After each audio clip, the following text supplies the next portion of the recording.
Mais en tout cas, merci mon bro de m'inviter sur ta première vidéo. C'est un honneur pour moi voilà, de pouvoir participer à cette démarche, à cette entreprise, la chose que tu lances. Le matériel et tout, les gars, c'est les aléas de la vie. C'est les aléas de la vie. Puis là, c'est Et nous qui sommes en mode crash, là, tu vois, ouais, on c'est n'a ça. pas attendu une équipe technique ou quoi, là, on a pris une caméra, des micros et on se lance. Mais juste pour dire un peu comment on avait prévu les choses, j'ai prévu d'apporter du coup les micro-cravates et toi tu as un micro d'ambiance. Et en fait, bah, du coup, mes micros ne sont pas adaptables sur la caméra. Donc on enregistre et tu vas monter du coup le son avec l'image après. Et c'est vraiment en fait c'est le reflet de la réalité, c'est le reflet de comment les choses se passent. Et tu l'as bien dit toi-même. En fait, tu peux pas tout maîtriser à l'avance et tu peux pas tout théoriser. Et tout ne se passera pas exactement comme tu l'as prévu. Donc c'est important de pouvoir se lancer, pouvoir commencer et faire en cours de chemin. Lancer le projet, quoi. Lancer le projet, avoir une idée et une vision et y aller sans attendre que ça soit parfait. Mais bon, bref. Carrément. Ben, en tout cas, merci encore de me recevoir sur ta vidéo. Je m'appelle Mathiro Mataro. J'ai 30 ans. 30 ans, c'est ça. Et voilà, j'aide les entrepreneurs et les leaders à tout simplement libérer leur potentiel. C'est une formulation qui leur parle pour donner un peu un contexte. En fait, ces gens-là, ils arrivent à un tournant de leur vie, un moment où ils se disent, tiens, se présente à moi la possibilité de prendre des décisions, soit de continuer comme je fais, voilà, soit de continuer comme je fais, soit de prendre une très grande décision qui va me demander un nouvel engagement, de tout simplement renaître, me recréer, voilà, un tournant dans leur vie. Et ce qu'on fait ensemble, c'est que, en fait, eux, ils ont une vision de ce qu'ils savent être possible pour eux. Ils sont à un endroit dans leur vie où ils n'arrivent pas justement à manifester ou concrétiser leur vision. Et ce qu'on fait ensemble, c'est qu'on les aide tout simplement à combler le gap entre ce qu'ils voient, ce qu'ils savent être possible et où ils en sont, quoi, tout simplement. Et après, comment on le fait exactement?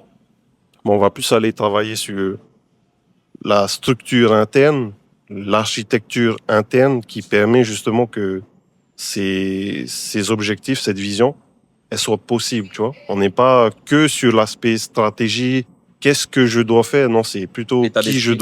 qui je dois devenir, quel état d'esprit je dois adopter. Et bien sûr, après, un aspect beaucoup plus stratégique, concret, pour la concrétisation, parce que c'est essentiel. L'état d'esprit, comme on a dit, c'est une fois que tu as la clarté sur ton projet, après, il y a une part de ce qui est requis pour atteindre ton objectif qui se trouve dans l'action. Et dans cette action, pour éviter que tu flanches, que tu retournes en arrière, il y a aussi un travail spécifique de mindset qui est le mindset, on va dire, un peu plus connu des gens, quoi. Tu parles de la constance ou de la discipline, alors? Voilà, de la constance, en fait, de ce qui permet la constance, tu vois. Par exemple, tu vas expérimenter des challenges, ça se passe pas comme prévu.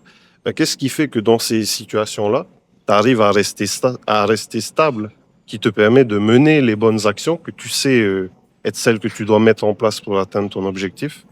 Voilà, et le faire de manière constante jusqu'à atteindre du résultat. Ok, donc j'ai bien compris que toi, tu accompagnais les entrepreneurs, les leaders, passer du mode je réfléchis au mode action.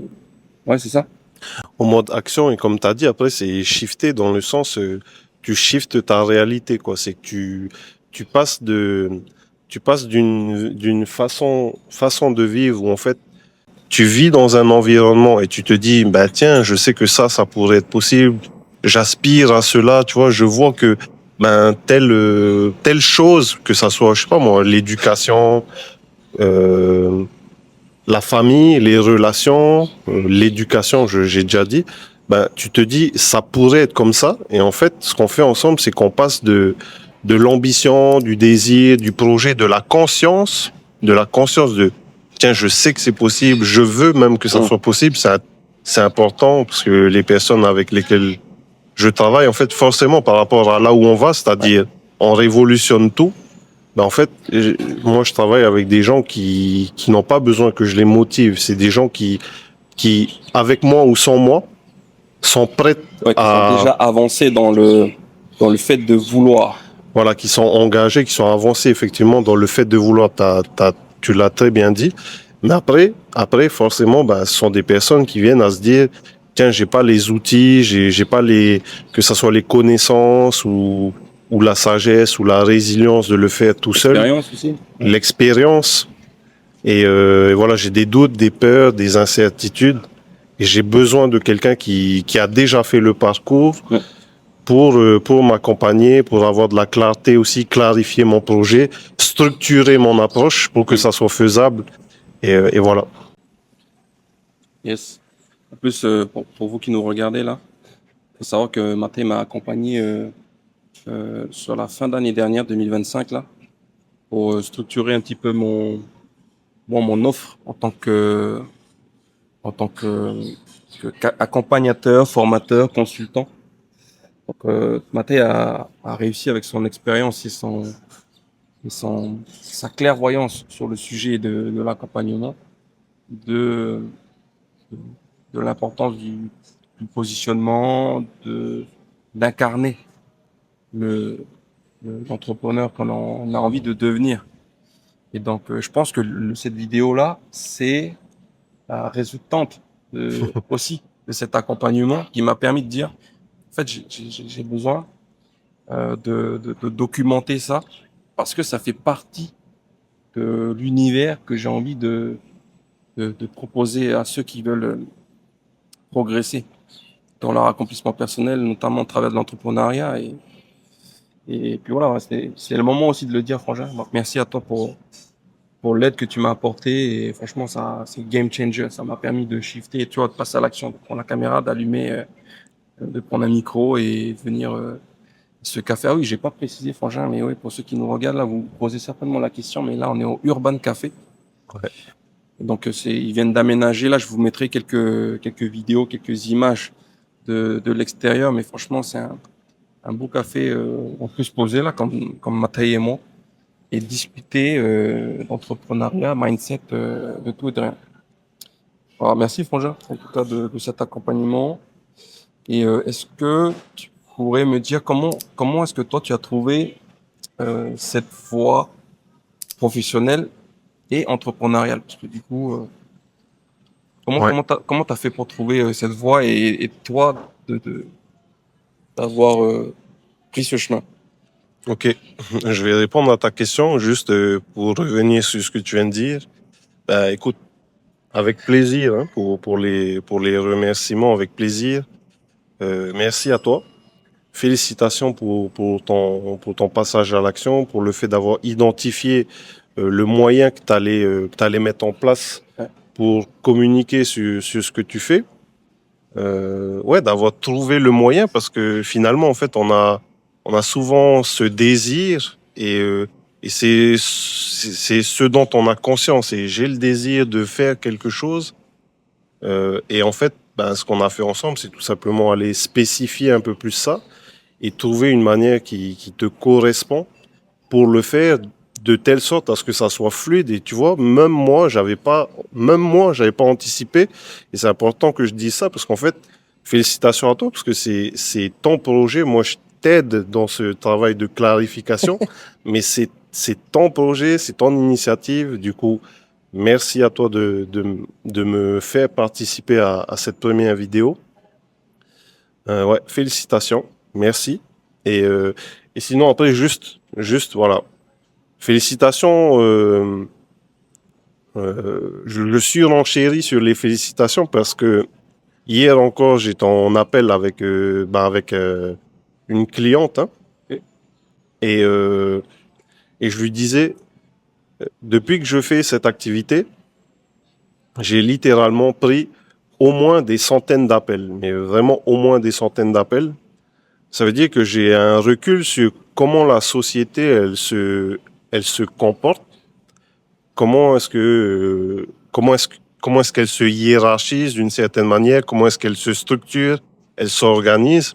J'ai des statistiques sur les gens qui veulent faire quelque chose, les gens qui disent qu'ils veulent faire quelque chose, et les gens qui sont prêts à s'engager pour faire en sorte que ça arrive. Et donc c'est pour ça que je disais tout à l'heure, moi je travaille avec des gens qui font en sorte que ça arrive. Ils ont envie et ils veulent passer à l'action. Ils veulent passer à l'action, comme tu l'as bien dit, ils sont avancés dans le désir de faire en sorte que ça se concrétise. Donc voilà, félicitations encore à toi pour ça. Pour répondre à ta question de comment est-ce que j'ai trouvé l'idée, ben, en fait, il faut savoir que en 2015, je me suis engagé dans l'armée. Et à cette époque-là, j'étais On s'est dans un... engagé dans la même année. Ah, ok. Je me suis engagé dans l'armée de l'air. Et, euh, et à cette époque-là, j'étais à Tahiti, du coup. Il y a eu les attentats du Bataclan. Et en fait, au moment où j'ai vu ça, ça m'a donné une espèce d'envie de servir une mission qui était plus grande que moi. C'était la sécurité de la nation, de ce qui nous est cher, hein. Tout simplement. Ça a été pas plus compliqué que ça, hein. Dans mon raisonnement et dans mon ressenti, dans mon cœur, c'est je veux contribuer à préserver ce qui est important pour nous. Et voilà. Et s'il fallait qu'il y ait quelqu'un qui y aille, je me suis dit, je vais y aller, quoi, hein. Et c'était le moyen aussi pour moi de me dire, tiens, je vais aller en métropole, je vais rejoindre le continent. Et, euh, et là-bas, j'aurai davantage d'opportunités que celles que je voyais à cette époque ici, tu vois, dans mon cursus de physique-chimie à l'UNIF. Ah oui, ok. Voilà. Donc, j'ai commencé l'armée et au bout d'un an, ben, euh, j'étais, j'étais major de ma promotion dans ce que je faisais, mécanique spécialisé en aéronautique. Et je dis que j'étais major, pas pour dire que j'étais meilleur, mais plus pour dire que j'étais ultra motivé, en fait. Parce que jusque-là, comme j'ai dit, pour moi, c'était une nouvelle opportunité, un nouveau départ. Et je me suis dit, tiens, je vais tout donner, quoi. Il faut que je performe. Donc, en fait, je prenais au sérieux cette opportunité. J'étais satisfait, j'étais reconnaissant, en fait. J'étais reconnaissant pour cette opportunité. Et en fait, au bout d'un an, je voyais que je maxed out tout ce qui était demandé, tout ce qui était attendu. Ok. Et en fait, je me suis dit, mais attends, mais si je continue comme ça, si je regarde bien, si je continue comme ça, je sais que dans 3 ans, je serai là, dans 5 ans, je serai là, dans 10 ans, 15 ans.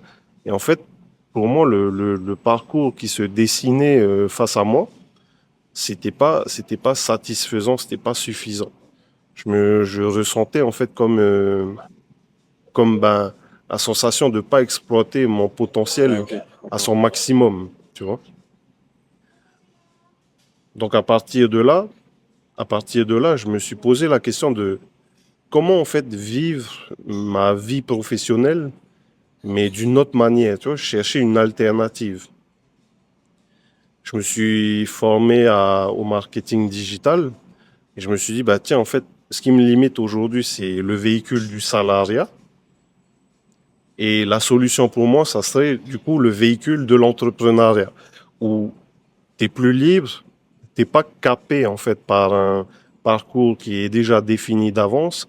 Tu deviens désormais dans l'entrepreneuriat limité par ta capacité à fournir des efforts, à être résilient, à être intelligent. Et voilà. Et c'est les raisons pour lesquelles je me suis intéressé à Hum. l'entrepreneuriat. Donc, au moment où j'ai commencé à me former en entrepreneuriat, parce qu'il commençait à y avoir des formations, Ok. Ça, c'était dans quelle année? Ben, 2017, Ah, ok. 2018. 3 ans après. Ouais. Donc, ça parlait ben, d'investissement immobilier. Donc, ça, c'était plus des moyens alternatifs de gagner de l'argent. C'était important, hein. Mais voilà. Pour moi, j'avais vraiment aussi ce besoin de contribuer plus déjà.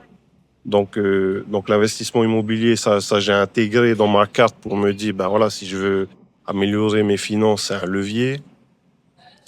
Et, euh, et j'ai découvert le marketing digital. Donc je me suis formé à une compétence qui était le marketing Hum. digital qui venait des États-Unis.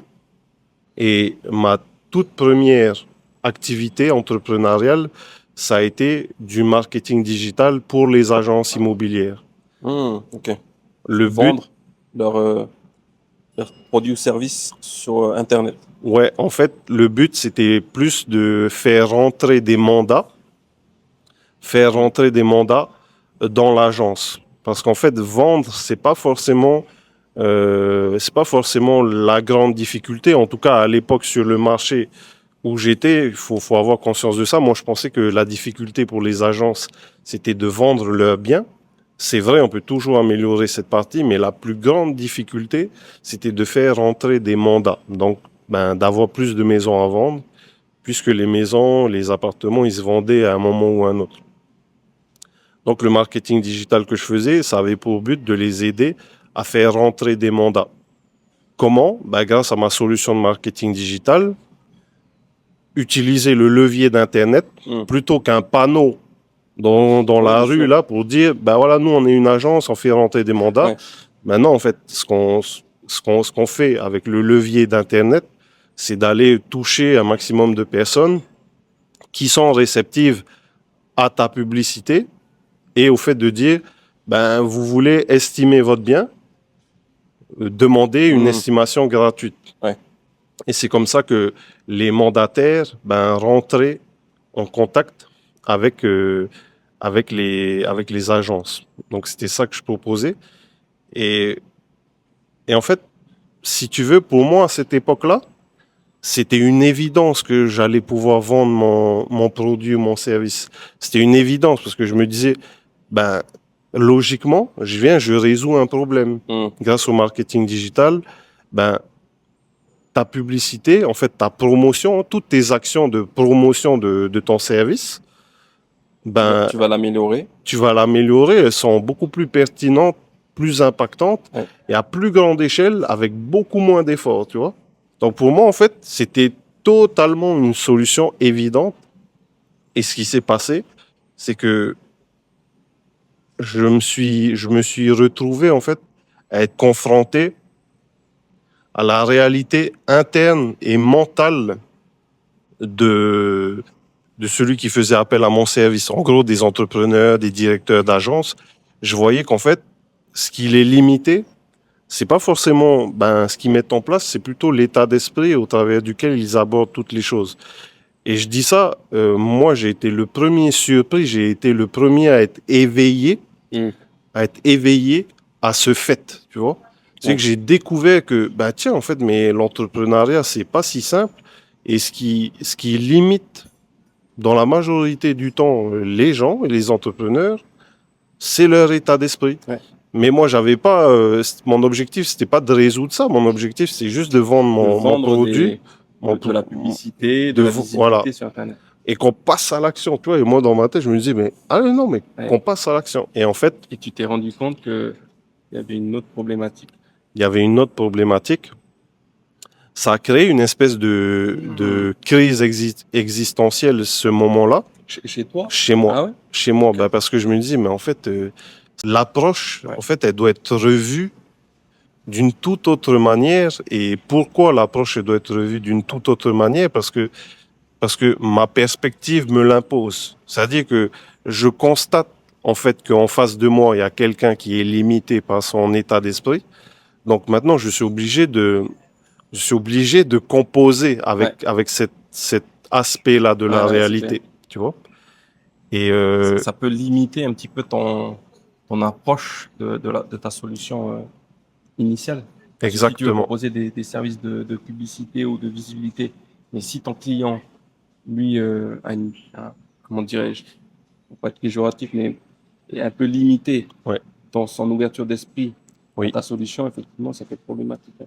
exactement. Et après, je sais pas si ça fait partie de mon fonctionnement, mais si tu veux, j'ai pensé inconsciemment au travers du principe de la significance, en gros, significance. C'est-à-dire, aujourd'hui, qu'est-ce que je peux mettre en place qui va m'apporter le plus de résultats sur le plus long terme? Ouais. En d'autres termes, je me disais, ben, ok, j'ai qu'à apprendre la vente et comme ça, Hmm. je vais pouvoir le permettre. Compétence essentielle dans l'entrepreneuriat. Comment? C'est une compétence essentielle, hein, dans C'est l'entrepreneuriat. c'est une compétence essentielle dans l'entrepreneuriat, mais tu vois, à cette époque, j'ai tout de suite eu ce recul, on va dire, de me dire, mais attends, si j'apprends la vente, je vais pouvoir l'influencer, mais je vais influencer de manière superficielle les personnes. Et je vais donner du coup une compétence à mon entreprise ou à moi-même qui aura que un impact réduit Ouais. par rapport à la capacité finalement d'aller influencer les personnes à la racine, tu vois. Si je découvrais comment faire en fait pour influencer quelqu'un, mais de manière durable et Hmm. profonde, en fait là j'ai fait gagner à mon entreprise ben beaucoup de contrats, beaucoup de fluidité et voilà. Et c'est comme ça que ça a orienté inconsciemment mes choix. Et ce qui s'est passé après cette crise existentielle, c'est que je me suis dit, tu vois, j'ai envie d'aller au cœur des choses. Je me suis formé au coaching, à l'accompagnement, Hmm. à l'approche du consulting, donc l'approche du conseil. Et voilà. Et donc, comment mon idée, Excellent. comment mon idée, en fait, La elle est voix est arrivée. apparue. Ouais, la voie, elle est apparue, elle s'est dessinée petit à petit. Mais, mais voilà, c'est important de comprendre qu'en fait, moi, à la base, j'avais même un niveau de conscience limité. Hmm. Et c'est le parcours qui s'est ouvert à C'est moi à l'action qui a mesure fait, que qui a éclairé un peu la voie. 100%. Ça, c'est intéressant, hein. 100%, 100%. Et puis après, bah forcément, hein, une fois que t'as un désir, une fois que t'es animé par une mission, bah après là, voilà, tu as une vision claire de Ouais. ce que tu veux. Et là, bah, c'est le moment de manifester, de concrétiser, quoi, hein. Voilà. Ah, merci, Frangin, pour ce partage. Franchement, hyper intéressant. Dans le sens où, en fait, c'est l'un comment dirais-je, des, des éléments importants pour percer un petit peu ce plafond de verre quand on a envie de se lancer dans l'entrepreneuriat. Des fois, c'est l'action qui crée, enfin, dans la majorité du temps, c'est l'action qui crée la clarté. C'est le fait de faire un pas après l'autre, finalement, qu'on se rend compte que bah, c'est ça qu'on a envie de faire, mais plus cette partie-là, focus sur cette partie-là, parce que c'est là où on se sent le plus compétent, c'est là où on sent on a de l'impact, et c'est là où on sent que le client peut vraiment changer, se transformer. Et tous ces éléments réunis, en fait, ça permet d'entrevoir une voie dans laquelle on peut s'épanouir, tu vois, carrément. Carrément. Et si je peux ajouter quelque chose, en fait, j'en parle parce que justement, aujourd'hui, on a tellement accès à l'information, on a tellement accès à des outils, on a accès à, on va le dire, on a accès L'information. à l'IA Ah oui, et au chat, le chat, on a accès au chat. ouais, Et, euh, et du coup, en fait, ça peut donner la sensation que, tiens, mon projet, il se structure, mais je sais pas pourquoi, j'arrive pas à avoir ouais, suffisamment de clarté pour me dire, c'est le bon projet, c'est la bonne manière de le ouais, faire.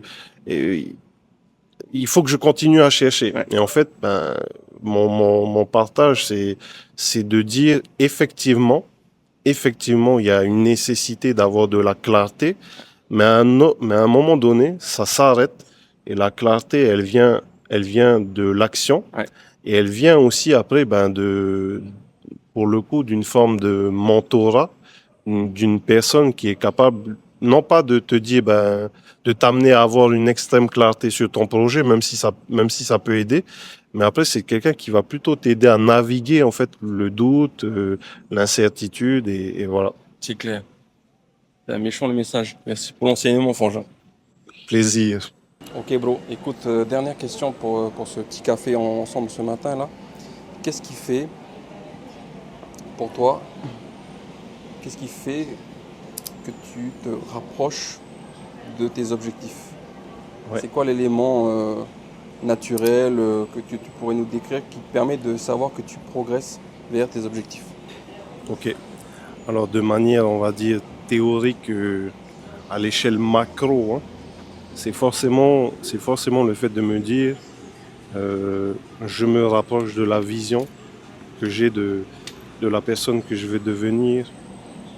Et voilà. Et donc, forcément, j'invite n'importe qui à commencer par là, à avoir une clarté sur qui est-ce qu'on veut devenir, comment est-ce que cette personne se comporte, qu'est-ce qu'elle a comme résultat et comment est-ce qu'elle se sent aussi au quotidien. C'est un composant essentiel. Sinon, de manière pratique, moi, je vais en citer trois, hein. Trois indicateurs qui me permettent de me dire que je progresse et que j'avance vers les résultats, vers les objectifs que je me suis fixés.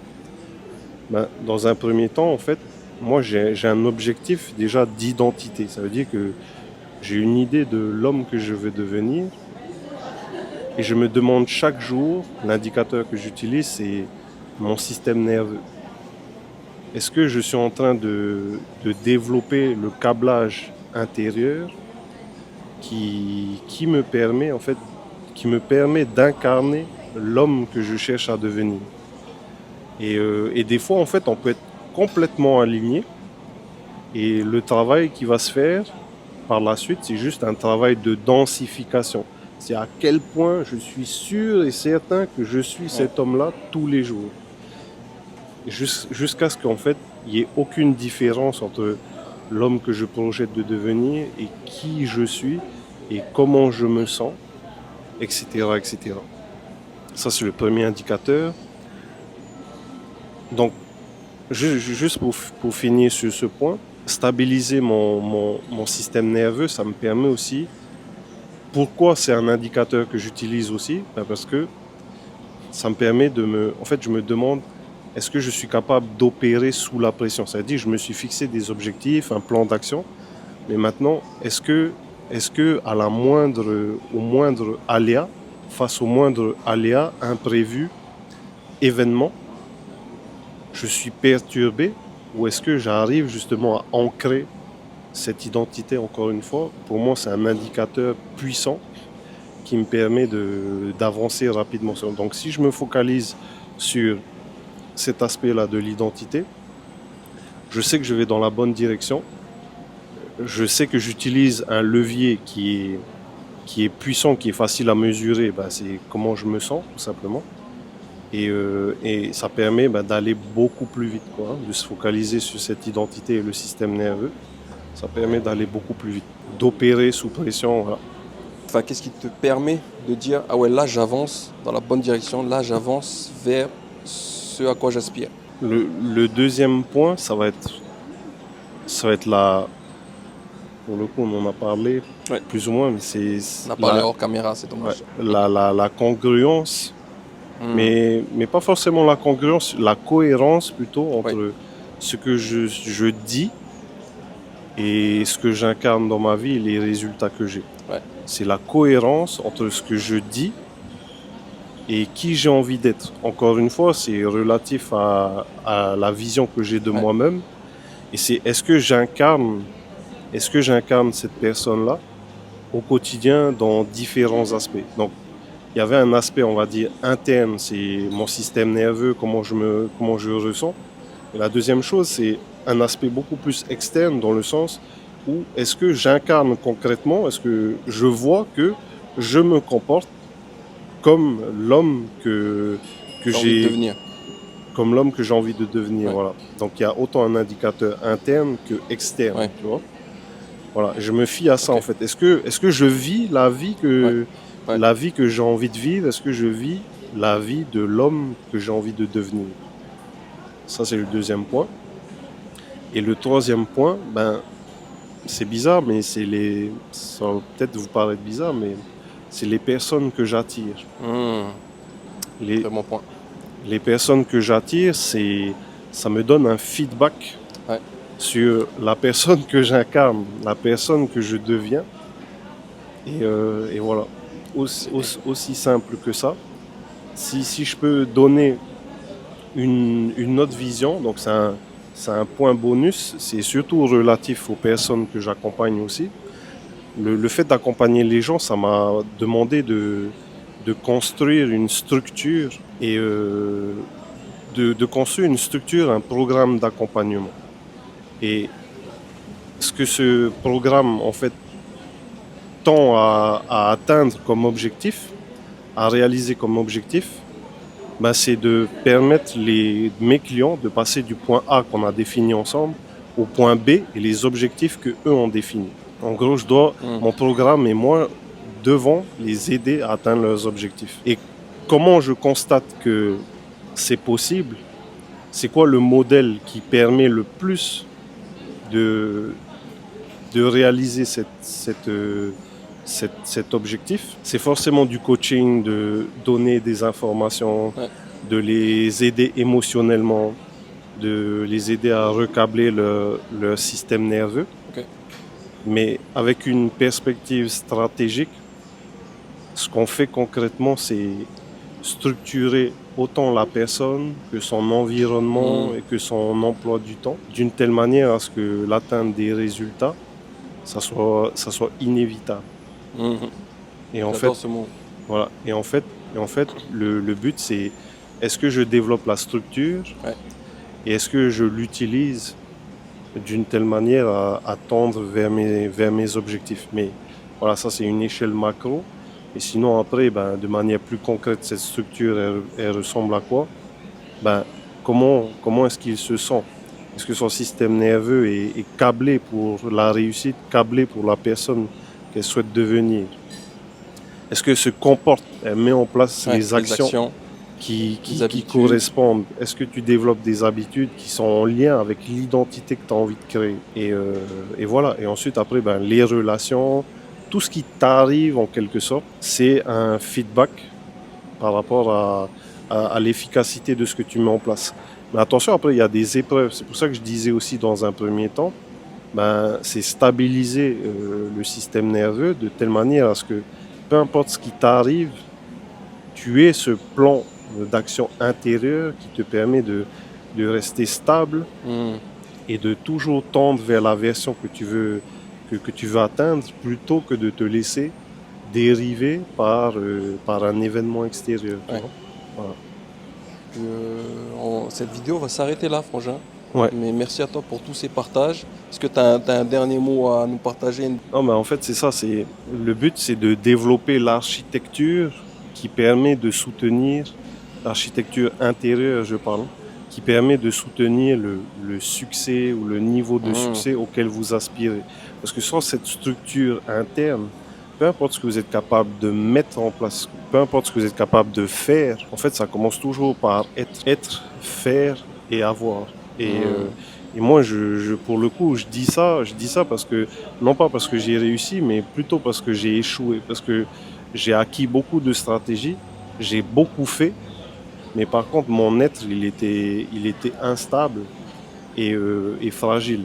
Et quand j'ai commencé à mettre du focus sur cet aspect-là, ben c'est devenu beaucoup plus puissant et voilà. Et Jim Rohn, il disait, donc bien avant Tony Robbins, il disait c'est mind-blowing pour moi encore aujourd'hui. Et il faut que faut que vous puissiez conscientiser le sens que ça a. Il a dit, dans la vie, on peut avoir plus parce qu'on peut devenir plus.